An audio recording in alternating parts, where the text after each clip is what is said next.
আসসালামু আলাইকুম। সবাই কেমন আছেন? আশা করি সবাই ভালো আছেন। চিকেন গ্রিল রেসিপি নিয়ে চলে আসছি। খুব সহজে চিকেন গ্রিল করে নিচ্ছি ঘরোয়া উপকরণ দিয়ে। আশা করি আপনারা সহজভাবে বুঝতে পারবেন।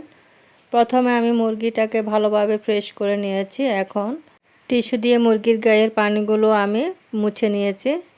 একটা কাঁঠার দিয়ে আমি এইভাবে কেটে কেটে নিচ্ছি যাতে মশলাগুলো এর ভিতরে প্রবেশ করে। এখন আমি এক এক করে সব মশলা দিয়ে দিচ্ছি। পেঁয়াজ বাটা দিয়ে দিলাম, আদা রসুন বাটা দিয়ে দিচ্ছি, বাদাম বাটা দিয়েছি। এখানে মাংসের সব মশলা আমি দিয়ে দিচ্ছি এক এক করে।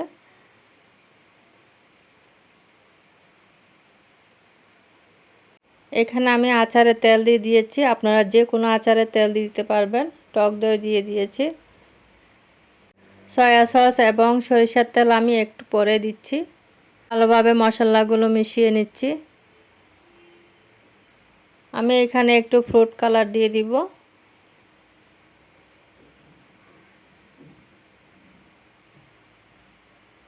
এখন চিকেনের গায়ে ভালোভাবে আমি মশলাগুলো লাগিয়ে দিব।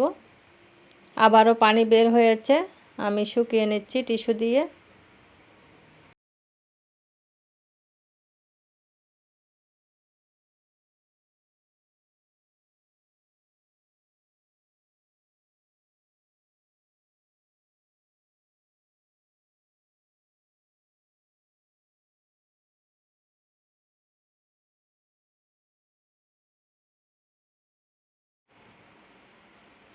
এখন আমি এখানে সরিষার তেল এবং সয়া সস দিয়ে দিচ্ছি।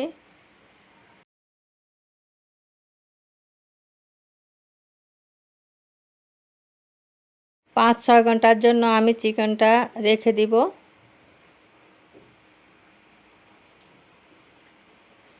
পাঁচ ছয় ঘন্টা পরে আমি চিকেনটাকে মশলার থেকে উঠিয়ে নিচ্ছি। চিকেনের গায়ে মশলা লেগে আছে, সেগুলো আমি হাত দিয়ে ঝরিয়ে নিচ্ছি।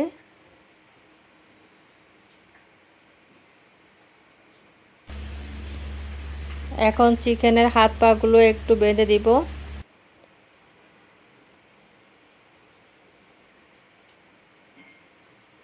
চুলায় ফ্রাই প্যান বসিয়ে দিয়েছি।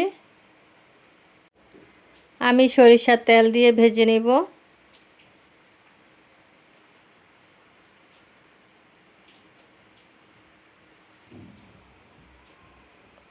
ধৈর্য নিয়ে চিকেনটি ভাজতে হবে। এখন ঢাকনা দিয়ে দিয়েছি, মিডিয়াম আছে ঢাকনা দিয়ে চিকেনটা ভাজতে হবে। কোনো প্রকারে চুলার আগুন বাড়িয়ে দেওয়া যাবে না। মাঝে মাঝে আমি চিকেনের যে মশলাটা ছিল সেটা আমি ব্রাশ করে দিচ্ছি।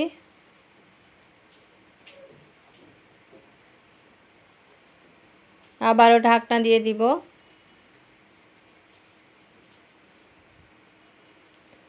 আবারও একটু উল্টিয়ে মশলা দিয়ে দিব ব্রাশ দিয়ে। আমার ভিডিওটি আপনাদের কেমন লেগেছে অবশ্যই জানাবেন। ভিডিও যদি ভালো লেগে থাকে সাবস্ক্রাইব করে দিবেন, পাশে থাকা বেল আইকনটি অন করবেন।